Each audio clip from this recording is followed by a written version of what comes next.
Les attaques spirituelles sont une réalité. Elles ont comme source la jalousie, l'envie, la méchanceté, la haine. Ces attaques ont pour but de nous briser physiquement, de nous détourner de notre destinée prophétique. Mais lorsque nous mettons Dieu au centre de notre vie, au centre de toute chose, ces attaques sont dévoilées et détruites. C'est ce que nous allons vivre avec Nda Estelle Félicité, cette jeune dame à droite de l'écran. Elle est venue rendre un puissant témoignage accompagnée de sa tante. Nda Estelle Félicité. Je voulais dire merci à Dieu et je voulais dire merci à papa aussi et merci à ma tante. Un jour, un dimanche, ma tante est venue à l'église ici avec ma photo et vous avez prophétisé sur moi.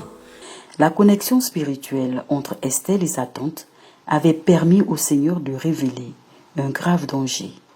Il mit les mots dans la bouche de son prophète, Abba Ashi Abba Komari.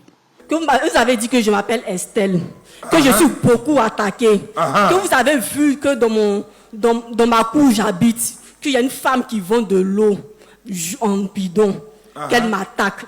Et que vous avez dit que l'homme avec qui je suis en ce moment, avec une autre fille, qui l'attaque aussi. La tante d'Estelle tendit alors la photo de sa nièce qu'elle tenait dans la main et Abba pria pour faire échouer cette attaque. La couverture spirituelle se déploya alors sur la jeune dame.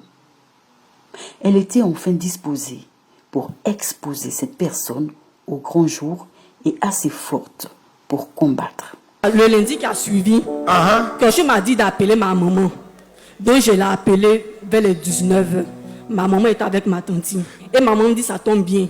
Que elle et puis ma tante sont partis ici à la prière. Et vous avez prophétisé sur moi. Donc ma tante dit de prier. Le même lundi, j'ai prié avant d'aller dormir. J'ai combattu la fille qui attaquait mon homme. Donc je dormais à 6h.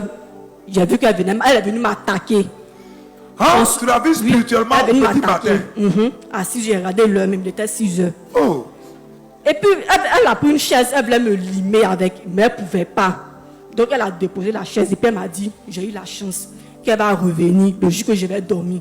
Estelle remporta le premier round. L'ultime combat n'allait pas tarder. Donc, ma tante m'a dit de venir le dimanche qui a suivi. Donc, je suis venue, j'ai prié et j'ai pris le sable. Je suis parti mettre dans la chambre où je dors. Et puis, le 31 décembre, vous avez prié avec de l'eau, on a envoyé des eaux dans des bidons. Vous avez prié dessus. Donc, je buvais et je mettais sur mon corps. Donc, je suis parti dormir. Dans mon songe, j'ai vu qu'une femme, je n'ai pas bien vu son visage, elle venait m'attaquer. Mais quand elle me touche, c'est comme si le feu la brûle et puis elle crie. Et puis elle me dit, j'ai eu ma chance, que c'est ma tante et puis le prophète qui m'a sauvé. Que j'ai eu la chance, c'est que c'est grâce à ma tante, à cause de la photo, que ils ne m'ont pas eu. Et puis je me suis levée. Depuis ce jour-là, je ne suis plus attaquée. La Bible déclare, priez les uns pour les autres afin que vous soyez guéris. La prière fervente du juste a une grande efficacité. Jacques 5,16. Cette efficacité, Estelle l'a vécue, car avec Dieu, la distance n'est pas une barrière.